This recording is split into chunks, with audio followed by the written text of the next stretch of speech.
Geng, makin aneh-aneh aja kelakuan manusia zaman sekarang, terkhususnya di negara kita Indonesia. Di pembahasan kali ini, gue sangat berharap dan bermohon banget kepada pihak YouTube untuk tidak membatasi umur penonton yang akan melihat video ini. Karena tujuan dari video ini adalah untuk mengedukasi teman-teman semua, terkhususnya di Indonesia, mungkin juga bisa sampai ke Malaysia, Singapura, dan juga Brunei yang menonton video ini. Karena kalau misalkan sampai mendapatkan pembatasan umur, maka pesannya nggak nyampe untuk semua kalangan, untuk semua umur. Nah, jadi ini udah benar-benar dalam kondisi yang kritis ya, kondisi yang benar-benar kepepet banget nih soal moral manusia Indonesia saat ini. Dan nggak tertutup kemungkinan ini bisa merambah sampai ke Malaysia, Brunei, dan negara-negara tetangga kita. Ya karena kita masih satu rumpun, ya kesamaan dan kemiripan bahasanya juga ada gitu. Nah takutnya nih ya, hal-hal kayak gini malah merambah kemana-mana. Nah semoga konten ini bisa menjadi acuan atau ya menyadarkan kalian yang mungkin ya yang sedang menonton sekarang ini adalah bagian dari apa yang kita bahas ya. Kalian bagian dari grup itu, kalian bisa sadar geng kalau apa yang kalian lakukan, kalau apa yang sedang kalian terapkan di dalam hidup kalian, kalian bergabung ke dalam grup yang menyimpang ini, itu adalah sebuah kesalahan yang besar.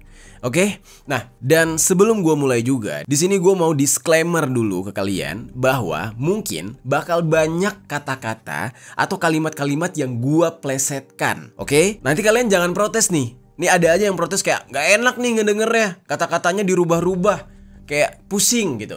Nah, kalian harus paham geng, di dalam membahas sesuatu yang sensitif, tujuan kita itu baik, tujuan kita itu udah bener, tapi sayangnya platformnya, ya di sini kan kita berbicara YouTube, tidak mengizinkan yang namanya kata-kata yang eksplisit dan frontal. Jadi supaya pesannya tetap nyampe, ya, supaya videonya tetap mendapatkan izin tayang, nah gue mohon banget pengertiannya, di sini gue bakal banyak memplesetkan kata-kata. Oke? Apa sih yang menjadi hal yang sangat heboh saat sekarang ini?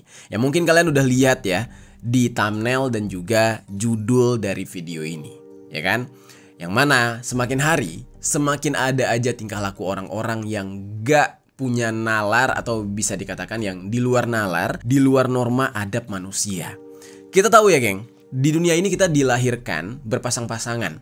Kita saling menyukai ya, menyukai lawan jenis kita, menyukai pasangan kita, ya kan? Nah, kalau misalkan ada yang menyimpang, itu urusan lu ya. Yang jelas, gua di sini menjelaskan yang sesuai dengan kodratnya. Nah, ketika kita mencintai seseorang, kita menyukai seseorang, haruslah ya, kalau misalkan hubungan tersebut adalah hubungan yang ibaratnya tuh ya pada akhirnya menjadi sakral, boleh menikah gitu ya, yang sah gitu. Hubungan tersebut haruslah berbeda antara keluarga yang satu dengan keluarga yang lainnya. Nggak boleh nih di dalam satu keluarga tiba-tiba ya jatuh cinta, berhubungan atau menikah gitu. Itu nggak boleh. Ini bukan soal menyimpangnya aja, tapi juga soal nantinya kelahiran dari keturunan orang yang melakukan hubungan satu keluarga kayak gini, itu keturunannya bakal mengalami kecacatan. Nah, secara medis juga berbahaya banget. Jadi bukan cuma soal dilarang oleh agama atau dilarang oleh lingkungan, enggak. Tapi secara kodratnya, secara medis juga ini berbahaya. Ini udah banyak nih contoh yang terjadi ya di dunia ini. Yang dimana misalkan ayah, abang, atau kakek tiba-tiba ya melakukan pemaksaan kepada cucu, anak, atau adik sendiri ya menikah gitu. Nah ini banyak kejadiannya ya, tapi mungkin bisa dikatakan ya tidak lumrah, masih belum lumrah di sekitar kita, masih tabu banget. Tapi geng, baru-baru ini, nah ini benar-benar gak habis pikir, muncul sebuah grup yang bernama, maaf nih, gua plesetin, namanya itu adalah Fantasi Seradah ya. Yang mana ini sangat menggegerkan sosial media. Kenapa bisa? Nah soalnya sesuai dengan namanya, grup tersebut menjadi wadah bagi orang-orang yang merasa tertarik dengan anggota keluarganya sendiri. Gila gak tuh? Kementerian Komdiji pun telah melakukan pemblokiran atas grup komunitas itu. Jumlah anggotanya bahkan mencapai 32.000 orang. Unggahan-unggahan pada lini masa grup ini sangat menjijikan. Dan yang bikin mirisnya lagi adalah ada yang membagikan fantasi-fantasi mereka yang mana mereka lakukan ke orang-orang yang masih belum sampai umurnya, belum layak untuk mengetahui hal tersebut, yang mana mereka nggak tahu apa-apa. Nah, itu mereka share, mereka bagikan, mereka ceritakan. Dan pelaku-pelaku ini nggak terbatas kepada orang-orang dewasa yang tarafnya masih remaja. Bahkan ada seorang ayah yang melakukan kepada buah hatinya sendiri. Ada. Dan ini sakit banget sih, geng. Keluarga yang seharusnya menjadi ya sesuatu yang harus dilindungi gitu ya. Sosok yang harusnya menjadi pelindung dan dilindungi, tapi malah menjadi tempat yang mengerikan.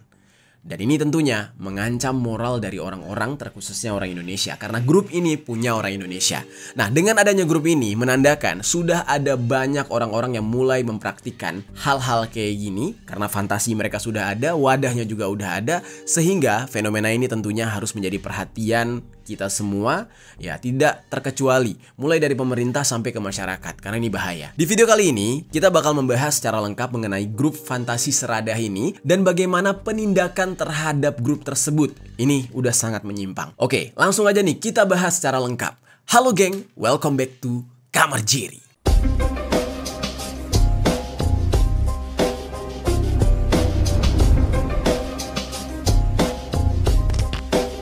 Geng, kita langsung masuk aja nih ke pembahasan yang pertama, yaitu ketika mencuatnya kabar keberadaan dari grup fantasi seradah ini.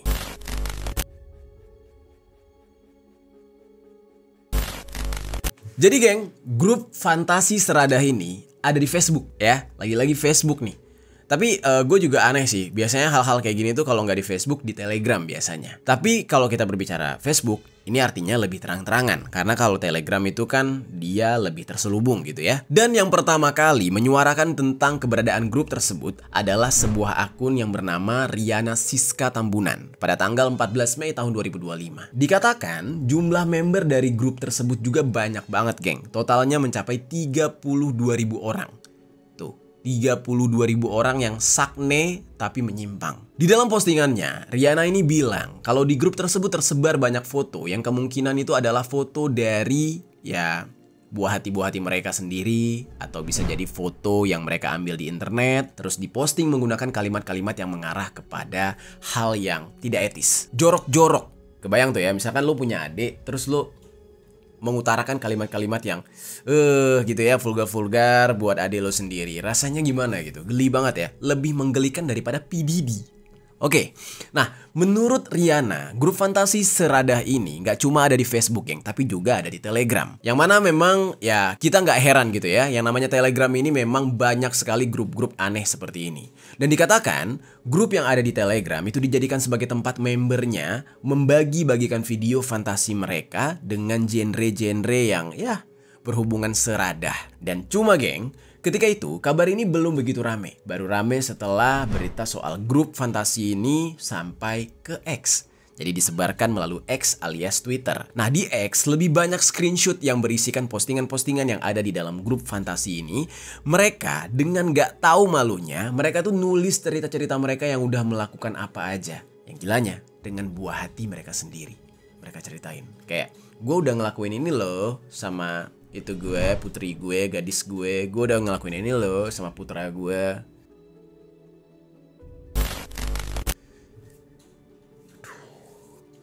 Gak habis pikir gue, makin edan ya zaman sekarang. Inilah butuhnya adab tuh kayak gitu tuh. Ilmu agama itu ya fungsinya kayak gini nih. Kalau misalkan ilmu agama udah dianggap sepele ya, udah banyak orang yang ngomong kayak mabok agama, lihat no Amerika maju negara. Gini nih ujung-ujungnya. Banyak orang sengklek karena udah nggak punya lagi tiang pedoman dalam menjalani hidup. Terus geng ya, kita lanjutkan nih. Ada juga yang menceritakan mengenai fantasi mereka. Jadi mereka ini masih berangan-angan. Belum mereka lakukan ya, tapi mereka tuh udah pengen. Gue tuh pengen kayak gini loh, pengen ngelakuin ini loh. Bahkan ada yang sampai memposting wajah dari anggota keluarganya sendiri. Lalu dia bercerita tuh, gue pengen banget ngelakuin ini sama si ini loh, sama adik gue yang ini, sama kakak gue yang ini. Tapi di grup ini geng, nggak cuma antara orang tua ke buah hati mereka, ada juga yang sesama saudara, ada juga yang justru kebalikan nih, dari buah hatinya ke orang tuanya, ada yang kayak gitu. Intinya masih tergolong anggota keluarga. Dan fantasi seradah ini dijadikan sebagai sebuah grup di mana mereka bisa saling membagikan pengalaman, fantasi, serta foto-foto anggota keluarga mereka sendiri satu sama lain. Dan di situ mereka ya udah menciptakan memanjakan fantasi mereka itu. Otak mereka itu akan terus mencerna fantasi orang lain, ya kan? Terus dia mencoba untuk membayangkan hal itu, kayak gimana kalau suatu hari gue beneran ngelakuin itu, kayak yang diceritain sama orang yang ada di grup gue. Atau sebaliknya, orang yang di grup gue akan melakukan semua hal yang gue ceritakan, mempraktekkan. Wah, itu penyakitnya semakin gila sih. Yang lebih mengejutkannya lagi, grup seperti ini gak cuma satu, gak cuma fantasi seradah doang, tapi ada juga grup-grup lain. Ada grup yang namanya suka duka, ada grup yang namanya seradah tadi, ada mertua versus menantu, ada ibu rumah tangga, dan lain-lain. Di salah satu postingan dari grup yang bernama suka duka, ada di antara mereka yang justru menormalisasikan aksi yang mengerikan ini dengan bilang, ya, hubungan seradah itu adalah hubungan yang tabu tapi asik. Jadi nggak perlu diusik, apalagi munafik selagi asik. Waduh, ngeraim. Ya, sengaja dibikin kayak bukan pantun sih. Ya, kayak ada rhyme, ada rimanya gitu ya. Dan terus ada lagi postingan lain yang menuliskan, hubungan seradah itu tidak akan pernah menyakiti hati karena ada ikatan radahnya. Ada ikatan radahnya. Jadi nggak pernah menyakiti hati. Ya lu sekandung sama gua, ya mau ngapain aja, lu nggak perlu marah gitu. Nah, terus ada juga grup lain yang bernama Cerita Dewasa Seradah, yang mana grup ini memiliki anggota jauh lebih banyak dibandingkan fantasi seradah yang viral. 2 kali lipatnya, geng. Anggotanya sampai 60.000 anggota. Gila nggak tuh? Kalau fantasi seradah tadi ya 30 ribuan, ini 60.000 anggota. Berarti ada sebegitu banyak orang-orang yang menyimpang. Nah, ini udah gila banget. Orang-orang yang join grup ini mewajarkan semua penyimpangan yang mereka fantasikan dan bahkan saling sharing satu sama lain. Mencuatnya kabar ini tentunya mengundang kemarahan dari netizen. Banyak netizen yang menyuarakan kabar ini dengan merepost kabar tersebut sampai ada template-nya, geng, di Instagram.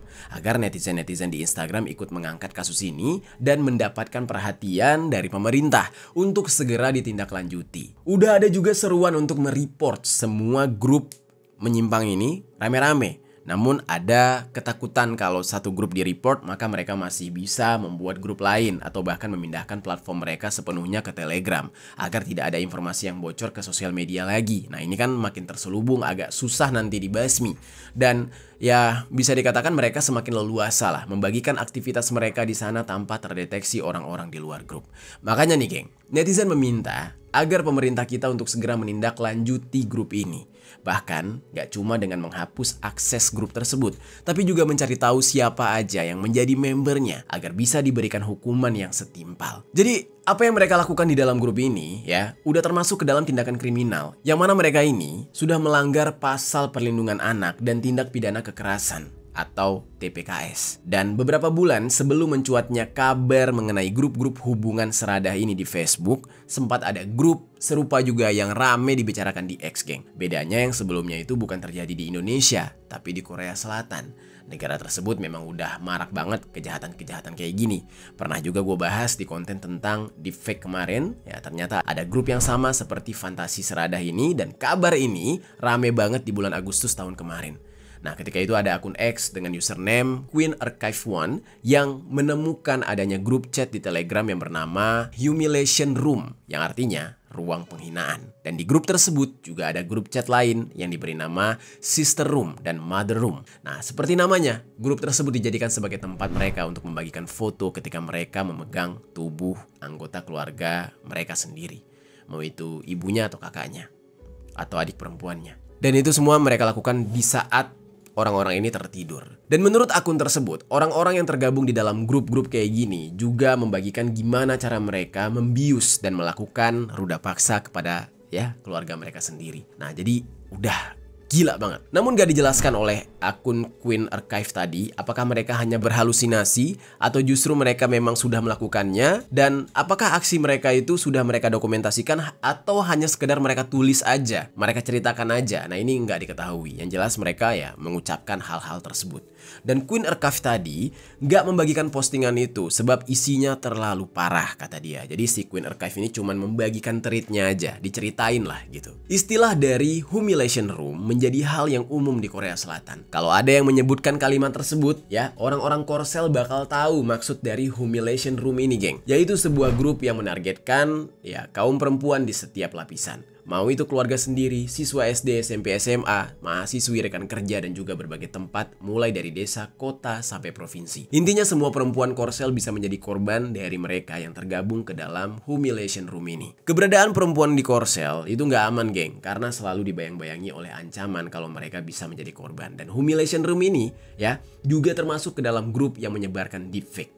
Jadi intinya grup ini tuh isinya untuk merendahkan perempuan dan fantasi mereka sudah terlalu jauh sampai ditargetkan ke anggota keluarga mereka sendiri. Ya kalian bisa bayangkan lah geng ya gimana seremnya tinggal di satu rumah bersama predator kayak gini. Kalau lo punya anggota keluarga yang tergabung ke dalam ya humiliation room tadi. Yang terus memikirkan hal-hal kotor, jorok, jahat, menyimpang kepada kalian sebagai anggota keluarganya. Serem. Oke, selanjutnya kita bakal membahas nih geng, mengenai aksi serupa, tapi bukan lagi sebuah grup di sosial media, melainkan sudah dilakukan. Penyimpangan ini dilakukan oleh kakak beradik yang sampai memiliki buah hati, namun ya berakhir mengerikan. Sekarang kita bahas, yaitu sebuah kasus yang gue yakin kalian juga tahu sempat rame kemarin ya, di Medan. Oke, kita bahas. Jadi geng, kasus ini terjadi di Medan pada hari Kamis pagi tanggal 8 Mei tahun 2025 ketika seorang driver ojol bernama Muhammad Yusuf itu tiba-tiba menerima pesanan pengantaran paket dari sepasang muda-mudi. Ini nggak bisa dibilang suami istri, nggak bisa dibilang pacaran, yang jelas di saat itu ada sepasang muda-mudi. Nah mereka berada di sekitar SPBU di Jalan Bilal, Medan. Nah, pesanan tersebut tertera atas nama Rudy sebagai pengirim dan Putri sebagai penerima paket yang dimasukkan ke dalam tas ya. Paketnya itu dimasukin ke dalam tas. Nah, di aplikasi tertera kalau paket yang akan dikirimkan itu berupa makanan dan juga pakaian. Dan Yusuf ini sebagai ojol mikirnya itu cuma paket biasa, apalagi udah tertera di aplikasi kalau itu cuma makanan dan pakaian. Jadi dia nggak menaruh kecurigaan apapun. Nah Rudy si pengirim juga memberikan uang sebagai biaya pengantaran sebesar 15.000. Lalu diantarkanlah paket tersebut ke alamat yang diketahui menjadi alamat dari yang namanya Putri, orang yang akan menerima paket. Singkat cerita, sampailah di lokasi tujuan nih, yang pada saat itu berada di dekat area pemakaman, yang mana Yusuf ternyata mengirimkan pesan ke Putri kalau paketnya udah sampai, tapi anehnya Putri meminta supaya paket tersebut dititipkan ke marbot masjid yang berada nggak jauh dari alamat tertera di aplikasi. Dan Yusuf berusaha memastikan hal ini ke Putri dengan membalas chatnya. Cuma setelah dia minta Yusuf untuk ngeletakin paket itu di teras masjid, Putri ini nggak balas-balas chat lagi. Jadi kayak misalkan si bapak ojol ini yang namanya Yusuf, dia tanya kayak, ini seriusan taruh di sini, ini makanan sama baju lo ntar hilang atau apa gitu kan. Nah cuman Putri ini nggak balas sama sekali.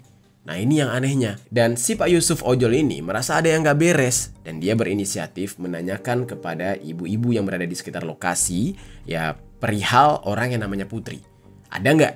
Karena dia harus menerima paket. Yang membuat dia semakin bingung. Ibu-ibu di sana bilang nggak ada yang namanya Putri.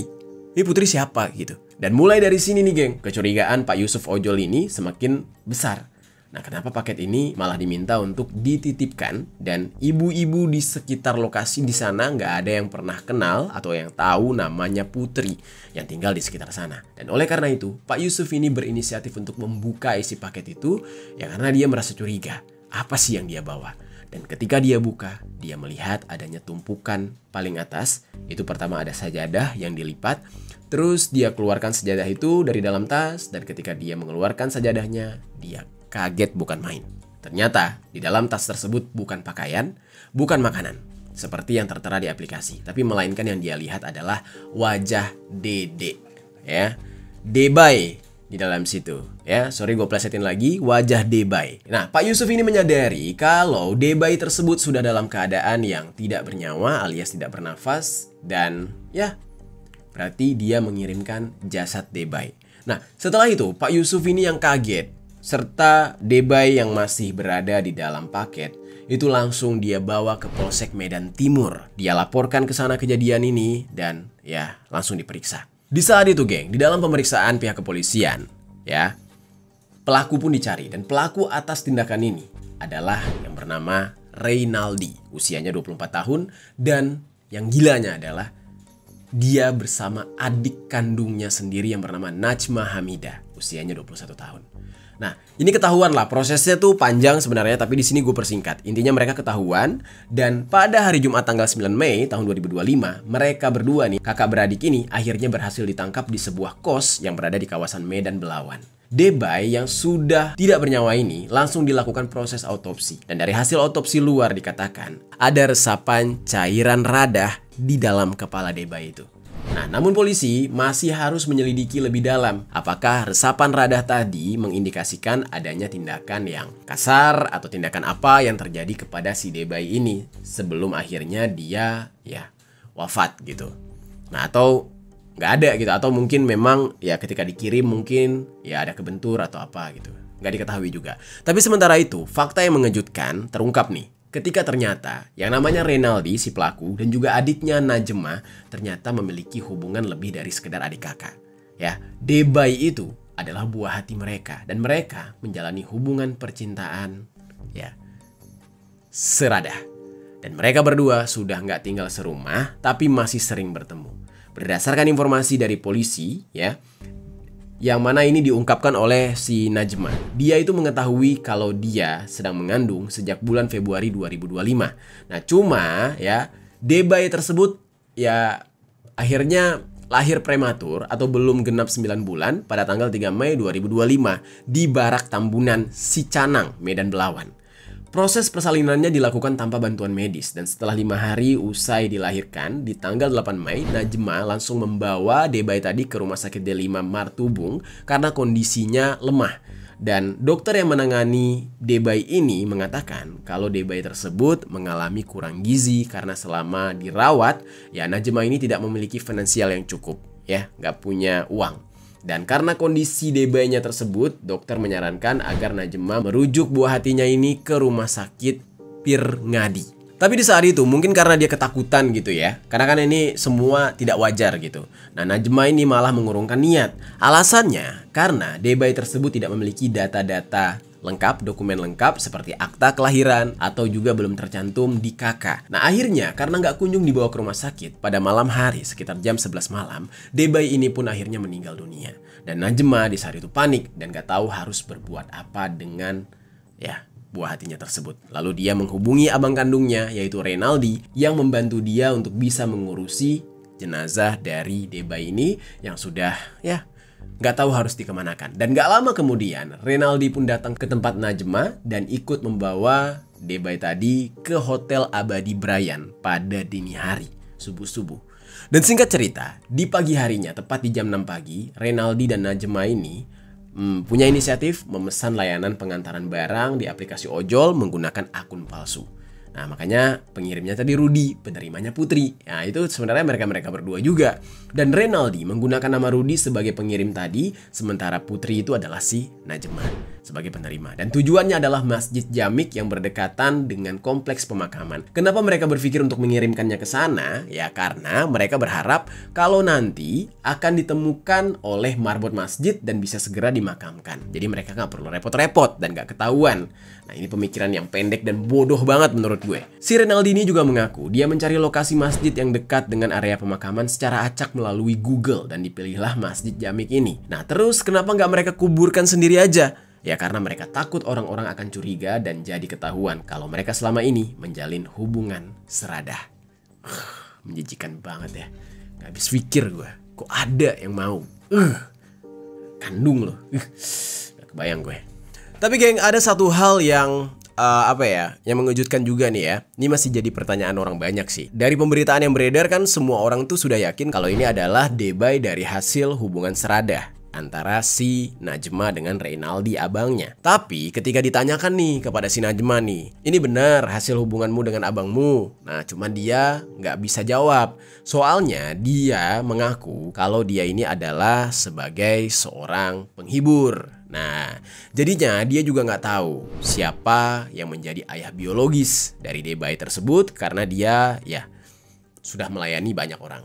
Dan gak cuma abangnya aja. Nah, untuk mengetahui secara pasti siapa ayah biologisnya, apakah si Renaldi abangnya atau bukan, polisi masih menunggu hasil DNA yang belum keluar. Meskipun begitu, Renaldi dan Najma ini ya sudah ditetapkan sebagai tersangka dan dijerat dengan pasal 80 Undang-Undang Perlindungan.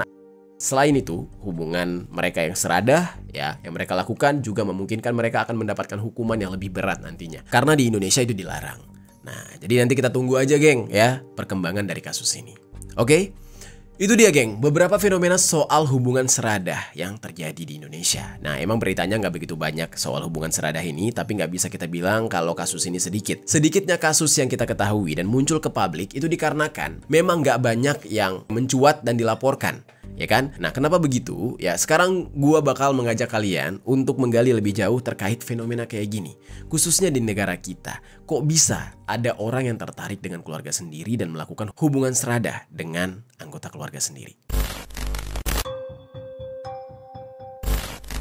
Di Indonesia, geng, aksi masih marak terjadi dan mungkin masih banyak juga yang belum dikonfirmasi karena belum dilaporkan. Di antara aksi-aksi menjijikan ini, ada yang sebagian besar terjadi di lingkungan keluarga. Ada sebuah kasus ya, tindakan yang dilakukan dalam hubungan seradah khususnya terjadi kepada ya putri perempuan yang terjadi dalam kurun waktu dari tahun 2010 sampai 2017. Dari hasil penelitian tersebut menunjukkan di Indonesia, pelaku paling banyak terjadinya hubungan seradah yang berakhir dengan rudal itu biasanya dilakukan oleh seorang ayah kandung atau ayah tiri ya kepada putrinya.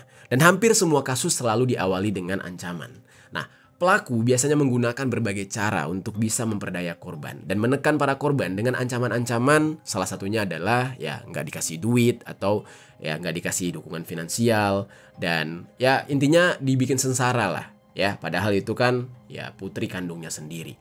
Nah, sementara di sisi lain si korban yang merasa dia sebagai putri kandung memiliki ketergantungan secara ekonomi dan finansial terhadap si pelaku yang merupakan ayah kandungnya. Dan akhirnya dia tidak bisa berbuat banyak karena harus menghadapi ancaman tersebut. Dalam berbagai kasus, korban biasanya nggak berdaya karena mereka ketakutan dan tidak memiliki kekuatan untuk melawan sehingga nggak bisa mengelak dari situasi tersebut. Bahkan terkadang aksi-aksi tersebut terjadi dengan sepengetahuan ya ibu kandung yang sama sekali nggak bisa juga ngapa-ngapain ya karena nggak berdaya juga di hadapan si pelaku yang biasanya suaminya.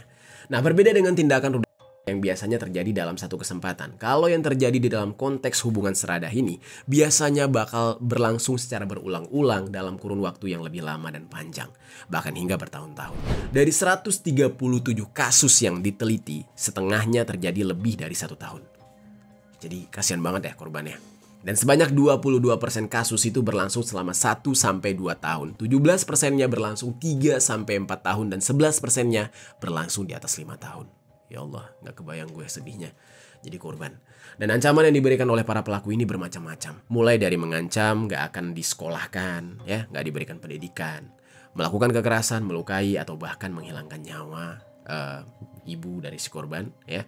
Dan ya bahkan kadang juga ya si korbannya sendiri bakal dihilangkan nyawanya kalau sampai mengadu.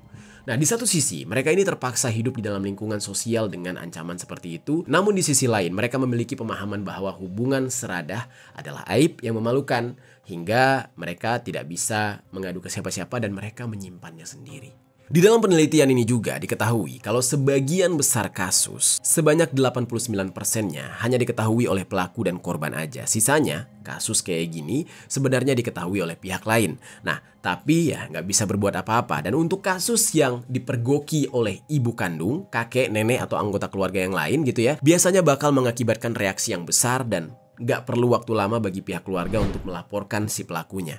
Nah, beruntung nih bagi korban yang mungkin punya keluarga yang berani untuk melaporkan.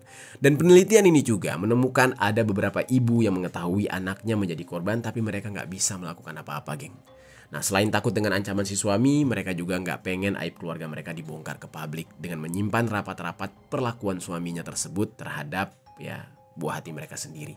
Dan sering sekali ibu kandung yang memilih untuk melakukan hal tersebut berada di bawah pemahaman patriarki atau ya apa ya, yang takut sama suami, diperintahin patuh banget, nggak berani apa-apa. Nah, sebab bagi ibu yang lebih berdaya nih ya, yang lebih berani gitu ya, dan memiliki porsi yang kuat dibandingkan suaminya, mereka nggak bakal segan untuk bertindak ketika buah hati mereka menjadi korban kayak gini.